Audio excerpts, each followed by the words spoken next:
we've seen this problem in particular here in San Diego. Apparently, it's an issue all over the state. California ranks #1 for catalytic converter thefts, according to a new State Farm analysis. It's the exhaust emission control. It's underneath your car, and your car cannot safely run without it.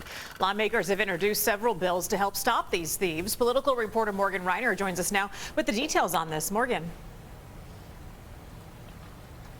Heather and Carlo, not only does California rank #1, but it far outnumbers the state that comes in after it by more than double. I interviewed an auto shop owner who told me that he gets calls multiple times a week from people trying to sell him their used catalytic converters that he says he knows are stolen. Tommy Dow owns this mom-and-pop auto shop in Sacramento. They also drill a hole in the metal fuel tank to take all the gas out of it. Lights, cameras, locks, and fences did not stop people from breaking into his business to try and steal catalytic converters from his customers' cars. That's not much you can do. People go to a grocery store, they come out and the cat be missing. He also gets multiple calls weekly from people asking if he'll purchase their used parts. They'll probably call me like 2 or 3 times a week.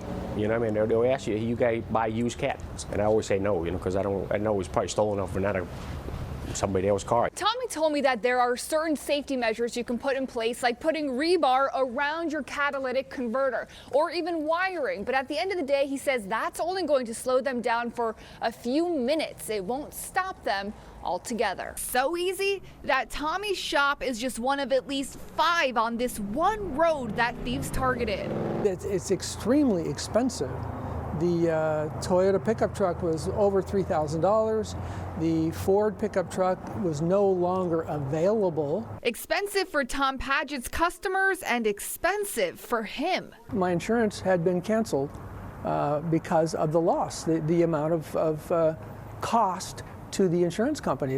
To them, it wasn't worth it any longer. And I'm sure I'm not the only one. Amy from State Farm told me California comes in first for the number of 2021 claims. In California, we've seen about a 720% increase in the thefts from 2019 to 2021. The Golden State accounted for a third of all their claims paid out. There are 2 bills right now aimed at helping the issue.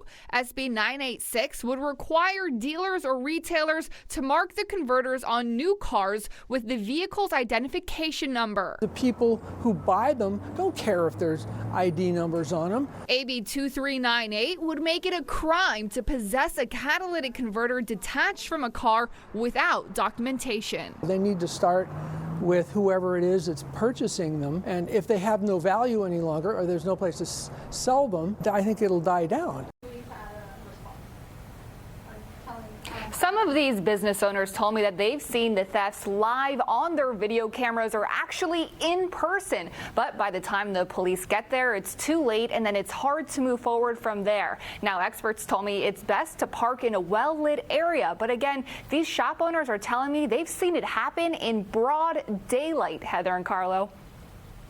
Gosh, and just to hear the expense that goes along with that, Morgan, and then to hear that one shop owner's insurance is getting canceled, what a ripple effect this is having.